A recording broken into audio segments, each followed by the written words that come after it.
երբեք Հայաստանը չի դառնա Եվրոմիության անդամ, որովհետև Եվրոմիությունը առաջիկա տեսանելի ապագայում ընդլայնվելու որևէ հեռանկար, շանս եւ հնարավորություն չունի։ Եվրոմիության հիմնական թեման այն է, որ եթե Եվրոպան ուզում է աշխարհի համար որևէ կշիռ ունենալ, ապա Եվրոմիության երկրները Ֆրանսիայի եւ Գերմանիայի գլխավորությամբ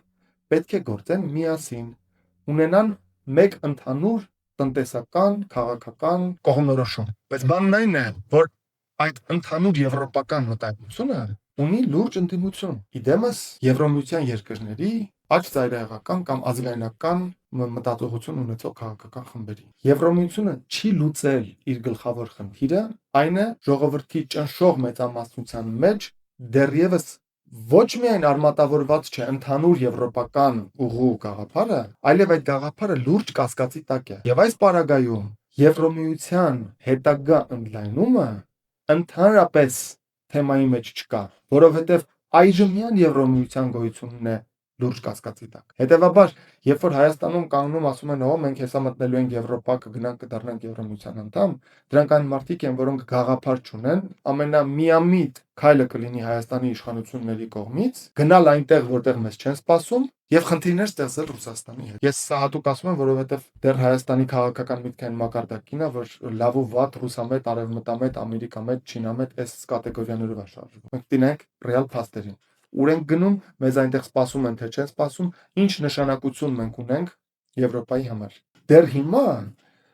Գերմանիան եւ Ֆրանսիան որպես առանձին միավորներ տնտեսապես այնքան հզոր են, որ դեռ Գերմանիայի եւ Ֆրանսիայի հետ որպես առանձին միավոր հաշվի նստում են, բայց անցնելու է 10, 20, 30, 40, 50 տարի եւ եվրոպական ոչ մի պետություն տնտեսապես առավել եւս ժողովրդագրական իմաստով չի լինելու ամենահզոր տերությունների հնգյակում կամ նույնիսկ կարող է տասնյակից դուրս մնալ։ Ու երբ որ եվրոպական պետությունները Ֆրանսիան, Գերմանիան եւ ել չխոսած մնացած երկրների մասին դուրս մնան տնտեսական հնգյակից եւ տասնյակից, ահա այդ ժամանակ ել ավելի այս խնդիրը ցցուն կդառնա, թե արդյոք Եվրոպան աշխարհի համար որևէ նշանակություն ունի։ Եվրոպայի բնակչությունը 500 միլիոն է։ Հնդկաստանի բնակչության 30%-ն է։ Ինդոնեզիան Եվրոպայի բնակչության 50%-ն է։ Բրազիլիայի, Նիգերիայի բնակչությունը դարավերջին սպասվում է, որ անցնելու է Եվրոմիության բնակչությանը իր թվականակով։ Այսինքն մի աշխարհ է գալիս, որտեղ Նիգերիան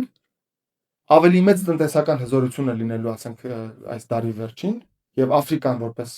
կոնտինենտ ավելի մեծ հզորություն է ունենալու, քան Եվրոպան։ Եվ եթե Եվրոպան ուզում է աշխարհի համար նշանակություն ունենալ,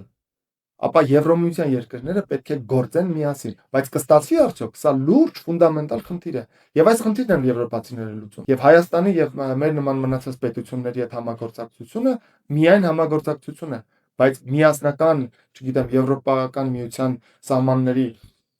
մեծացումը ընդհանրապես իրենց պլանների մեջ չի մտնում, որովհետեւ իրենք արդեն այժմյան սահմաններով արդեն իսկ խնդիր ունեն։ Միգրացիայի խնդիրը Եվրոպայում ֆունդամենտալ խնդիր է, որի լուծումը ոչ միայն գտնված չէ։ Միգրացիայի հիմնական ալիքը դեռ սկսված էլ չէ։ 2 միլիարդանոց Աֆրիկա, որը Եվրոպայից բաժանված է 15 կիլոմետրանոց ջրանցքով կամ